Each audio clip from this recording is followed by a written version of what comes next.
আসসালামু আলাইকুম। তো এখন পরের প্রবলেম, যেখানে একটা লগ নর্মাল ডিস্ট্রিবিউশন ফিট করতে বলছে এবং গুডনেস অফ ফিট টেস্ট করতে বলছে। তো আমাদের ক্লাস ইন্টারভাল দেওয়া আছে এবং নাম্বার অফ ওয়ার্কার্স দেওয়া আছে। প্রথমত আমরা লগ নর্মাল ডিস্ট্রিবিউশন আমরা এটা জানি অলরেডি। তো আমাদের ক্লাস ইন্টারভালে মিড ভ্যালু নিতে হবে, এরপর নাম্বার অফ ওয়ার্কার্স গুলা অর্থাৎ এফআই গুলা নিব। এফআই এক্সআই ক্যালকুলেট করবো, এফআই এক্সআই স্কোয়ার ক্যালকুলেট করবো। এক্ষেত্রে আমাদের এক্স বার আসবে এবং এস স্কোয়ার আসবে। এস স্কোয়ারের ফর্মুলাতে আমরা যদি এইটা ভিতরের অংশটা বাদ দিয়ে যদি আমরা এইভাবে ক্যালকুলেট করি, সেম মানি পাবো, ট্রাস্ট মি। ওকে, আর একে এন মাইনাস ওয়ান দ্বারা ভাগ করতে হবে। এখান থেকে আমরা মিউ হ্যাট এবং সিগমা হ্যাট আমরা পেয়ে যাবো এই ফর্মুলার মাধ্যমে। তো এরপরে আমাদের সেকেন্ড কাজ হবে টেস্ট। টেস্টে টেস্টে যাওয়ার আগে আমরা এটা আগে করে ফেলি। প্রথমত আমরা লোয়ার লিমিট এবং আপার লিমিট এভাবে নিলাম। এখানে এই লাইনটা এক্সট্রা করে একটা কারণে নেওয়া হয়েছে, এটা পরের মানে সেকেন্ড প্রবলেমের জন্য। তো আপাতত এখান থেকে আমরা দেখতে থাকি যে কি হচ্ছে। লোয়ার লিমিট এবং আপার লিমিটটা আলাদা করে লিখলাম, কারণ একসাথে করলে ওই যে মিড ভ্যালুটা বের করাটা ঝামেলা। তো মিড ভ্যালু কি হবে, এই দুটো যোগ করে 2 দ্বারা ভাগ, সোজা হিসাব। ফ্রিকোয়েন্সি গুলো আমাদের অলরেডি দেওয়া আছে, তাহলে আমরা এফ আই এক্স আই এটা পাবো, আর এফ আই এক্স আই এটা আমাদের হবে যে F I into X I square. সোজা। এন আমাদের কি, এন হচ্ছে আমাদের সাম অফ এফ আই, আর এক্স বাই আমরা কি দেখছিলাম, sum of F I x I divide by N, সোজা হিসাব। আর এস স্কোয়ারটা আমরা কি পাবো, আচ্ছা এটা একটু কমপ্লিকেটেড লাগতেছে তাই না, তাহলে এটাকে আমি বাদ দিয়ে দিই, দিয়ে আমি এখানে বলি total. Okay,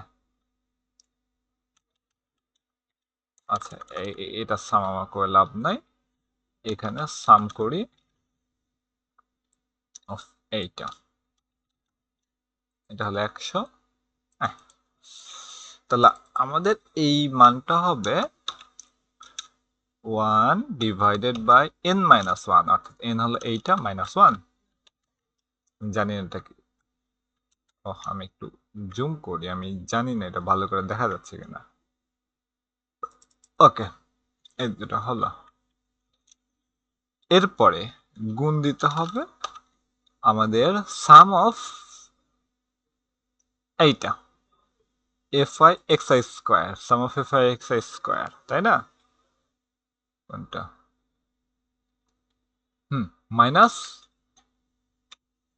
some of F I x i whole square divided by কত, এন, এটা দিয়ে দিলাম। তা আমাদের কথা আসলে 180 আসলো। তো এই কাজটা আমরা ইজিলি কেমনে করব, এটা করার জন্য আমি একটা কলাম এক্সট্রা করে রাখছি, F I into X I minus X bar, এই দিয়ে দিলাম। তো আমাদের এফ আই কোনটা, এফ আই হলো এইটা, into X I minus X bar কোনটা হবে, X I minus X bar কত, এই যে এটা, বাট এটা হবে ফিক্সড, অর্থাৎ আমার লক করতে হবে, তো এটা লক করে দিলাম।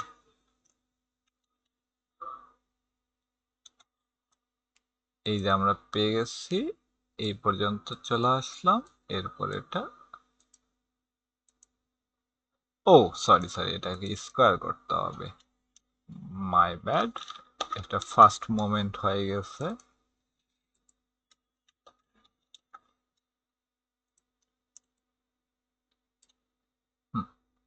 এই যে এটা আসলো। আমাদের এটা কি, যে এইটাকে আমাদের কত দ্বারা ভাগ করতে হবে, n মাইনাস ওয়ান, অর্থাৎ 99 দ্বারা ভাগ করতে হবে। Result same. ওকে, তো চাইলে এটা করলে করা যেতে পারে, এটা করলেও করা যেতে পারে, যে কোনো একটা করলেই হবে। এরপর আমাদের কি করতে হবে, মিউ হ্যাট অর্থাৎ লন অফ এক্স বার, আমি এখানে mu hat equal to ln of X bar divided by S square plus X bar স্কোয়ারের স্কোয়ার রুট, তাহলে S square plus X bar square এর ভ্যালুটা কত?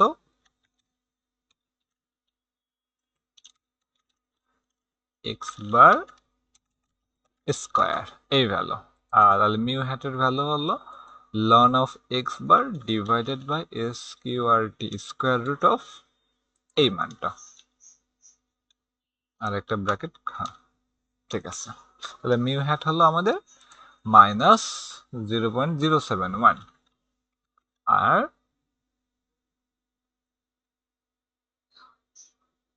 ওয়েট, আই থিঙ্ক কোন একটা গড়বড় হয়েছে। হুম, এটা ভ্যালুটা হবে স্কোয়ার ফর্ম, আর সিগমা হ্যাট কি হবে? লন অফ, মোটামুটি উল্টা অংশ, মোটামুটি একদম না, এটা কি হলো? SIG sigma hat ln of এই অংশ ডিভাইডেড বাই কত? X bar square, X bar square. Okay, 0.142059। Okay, এটা হলো আমাকে sigma square hat, sorry not sigma hat, এটা হলো সিগমা স্কোয়ার হ্যাট। আর সিগমা হ্যাট চাইলে আমাদের কি করবো? স্কোয়ার রুট করে ফেলবো, তো একদম ইজি। তো আমরা এখন নেক্সট পার্টে যাই, আমরা এস্টিমেট করবো। তো আমাদের ক্লাস ইন্টারভাল হলো এইটা, আমাদের অবজার্ভ ফ্রিকোয়েন্সি অর্থাৎ এফআইটা, আর ক্লাস বাউন্ডারি এটা হবে আমাদের এই যে 9.5, এটাকে আমরা লোয়ার আপার এভাবে করে নিব যে 9.5 থেকে 14.5, মানে জয়েন্ট করে নিচ্ছি, ডিসজয়েন্ট ছিল জয়েন্ট করে নিচ্ছি। তাহলে আমি এই কয়েকটা ক্যালকুলেশন আমি নিচে করব।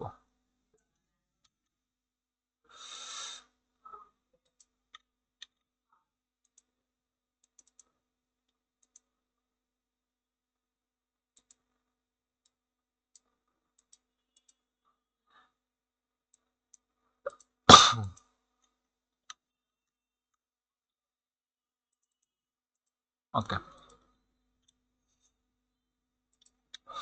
লোয়ার লিমিট, আপার লিমিট, ঠিক আছে। তাহলে আমার এই লাইনটা লাগতেছে না, আমি এটাকে বাদ দিয়ে দিই, এটা হলো ডিলিট।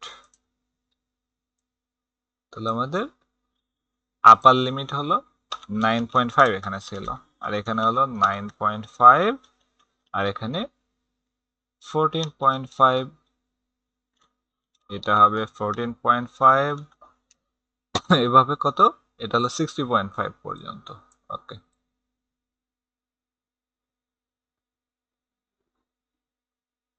ও 59.5। ওকে,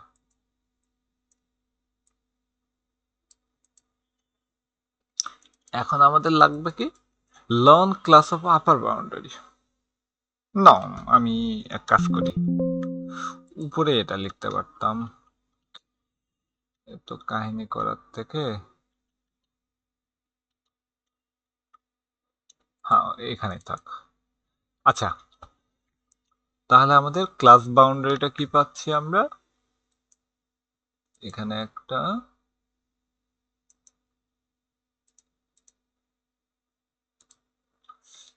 এখানে কি lower class of upper boundary অর্থাৎ 9.5, আমাদের এখানে কত আছে? 9 আছে, আমাদের লাগবে 9.5 এর লন লাগবে। তাহলে লন অফ এইটা প্লাস 0.5, তাই না? তুমি এখানে করতে পারি, এটা আমরা পেয়ে গেছি। তাহলে আমরা এখান থেকে জেড আই কেমনে পাবো? জেড আই এর ফর্মুলা হচ্ছে ওয়াই আই মাইনাস এই যে মিউ ডিভাইড বাই সিগমা। এখানে আমাদের সিগমা কত?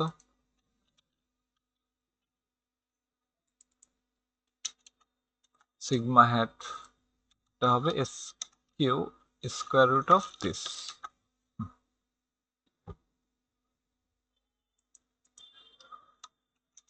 যেটাই মানে হলো ব্র্যাকেট হয়ে এইটা থেকে মাইনাস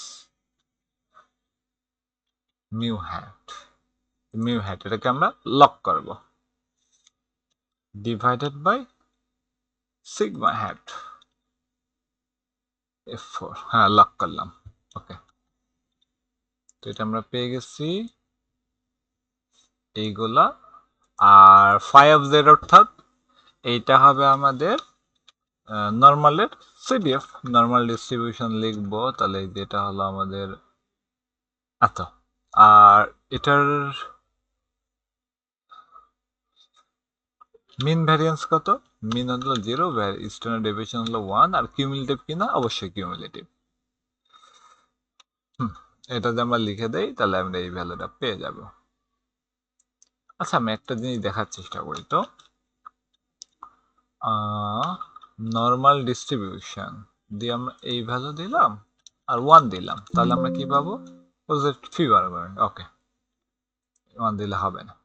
1 কেন দিচ্ছি? এটা 1 দিলে সিডিএফ আমাদেরকে দিচ্ছে, এই যে এটা কিউমুলেটিভ কিনা। সিডিএফ এর জন্য তো কিউমুলেটিভ, আর ফাইটা তো আমাদের সিডিএফ এর ভ্যালুই দেখাই। আর ডিটা কি ভাবে হবে?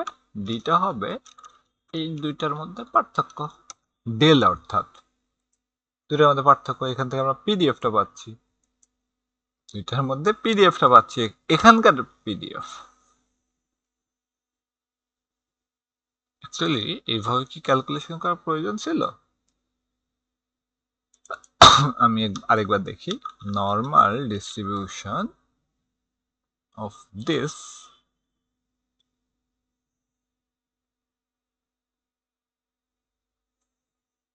না, not this is PDF, sorry, my mistake. একটা ইন্টারভেলের মধ্যে এই অংশটা আছে আর কি, এতটুকু বাড়ছে, মাই ব্যাড। তাহলে এক্সপেকটেশন আমরা কই থেকে পাবো? এক্সপেকটেশন হবে n ইন্টু দিস, মানে এটা আমরা প্রবাবিলিটি পাচ্ছি, ওই অংশের মধ্যে প্রবাবিলিটি এবং n এর গুণফল। তাহলে আমাদের n হচ্ছে আমাদের 100, এটাকে আমাদের লক করতে হবে ইন্টু এইটা।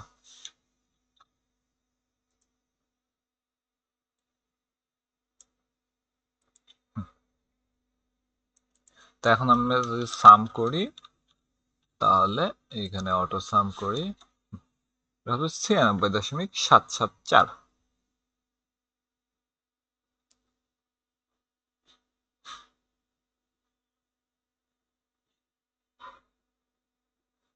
ও, অ্যাকচুয়ালি এটা তো আমাদের লাগবে না।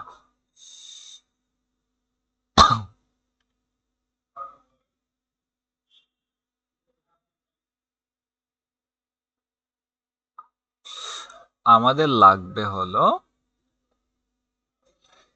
কাই স্কয়ারের ভ্যালু। তাহলে কাই স্কয়ারের জন্য আমরা সিএইচআই একটা ক্যালকুলেট করতে পারি। এটা হবে আমাদের কত?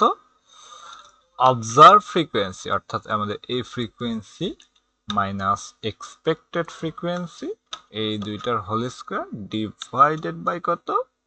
Expected frequency.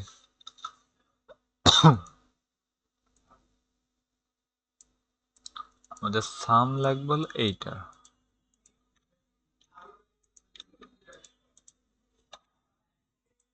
ওকে,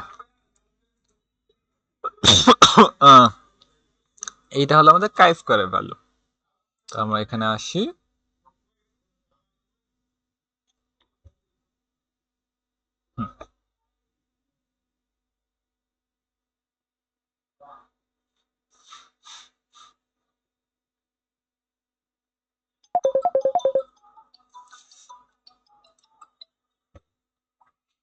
এখন কাই স্কয়ারের যদি আমরা টেবুলেটেড ভ্যালুটা দেখতে চাই তাহলে আমাকে এটা লিখতে পারি, chi square dot INV inverse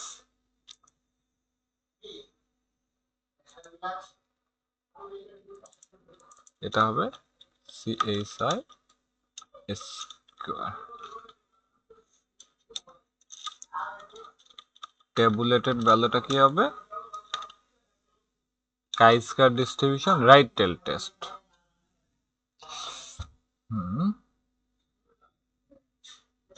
না, এটা inverse, sorry, inverse right tail test. আমরা টেবুলেটেড ভ্যালু চাচ্ছি কতর জন্য? আমাদের এখানে 0.05 আর হচ্ছে আমাদের ডিগ্রিস অফ ফ্রিডম কত? ডিগ্রিস অফ ফ্রিডম 8, 0.05 আর ডিগ্রিস অফ ফ্রিডম হচ্ছে 8।